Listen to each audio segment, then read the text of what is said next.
الحمد لله رب العالمين، والصلاة والسلام على سيد الأنبياء والمرسلين محمد وآله وصحبه أجمعين ومن تبعهم بإحسان إلى يوم الدين. أما بعد، قال الله تبارك وتعالى في القرآن المجيد والفرقان الحميد: فأعوذ بالله من الشيطان الرجيم، بسم الله الرحمن الرحيم. قل إن كنتم تحبون الله فاتبعوني يحببكم الله ويغفر لكم ذنوبكم والله غفور رحيم. وقال النبي صلى الله عليه وسلم: كل أمتي يدخلون الجنة إلا من أبى. قالوا: ومن أبى يا رسول الله؟ قال: من عصاني فقد أبى ومن أطاعني فدخل الجنة، أو كما قال عليه الصلاة والسلام.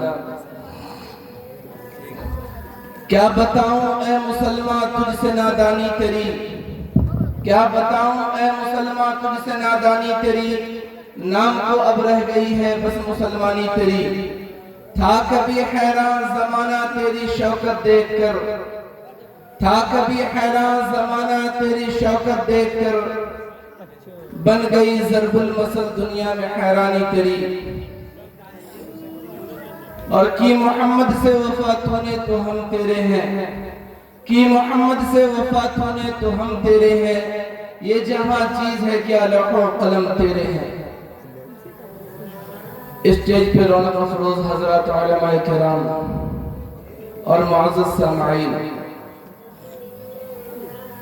میں نے جو خطبے کے اندر آیت پڑھی ہے، اس آیت کے اندر اللہ تبارک و تعالی کامیابی کا پیمانہ بتا رہا ہے. اگر کوئی آدمی یہ چاہ رہا ہے کہ وہ کامیاب ہو جائے، اللہ تعالیٰ اسے دونوں جہاں میں سرفراز و سربلند کر دے، تو اسے کیا کرنا چاہیے؟ ہم میں سے ہر ایک کی خواہش ہے نہیں بھائی کہ اللہ دنیا میں بھی کامیاب کر دے اور آخرت کے اندر بھی کامیاب کر دے. تو اللہ تعالیٰ وہ پیمانہ بتا رہا ہے، وہ معیار بتلا رہا ہے کہ اگر کوئی یہ چاہ رہا ہے کہ اللہ تعالیٰ دونوں جہاں میں اس کو سرخرو اور سربلند کر دے، تو انہیں کیا کرنا چاہیے؟ اللہ تعالیٰ ارشاد فرماتا ہے: قل ان کنتم تحبون اللہ فاتبعونی.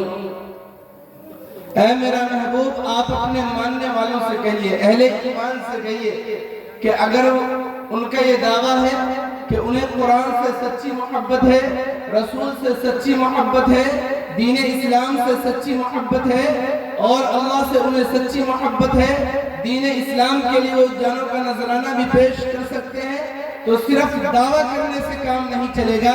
اللہ نے ایک جملے کے اندر سارا مسئلہ حل فرما دیا ہے: فاتبعونی. آپ ان سے کہیے کہ جو دین لے کر میں محمد رسول اللہ دنیا کے اندر تشریف لایا ہوں، اس کی پیروی کر لو. اللہ تعالیٰ دونوں جہاں میں سرفراز و سربلند فرما دے گا.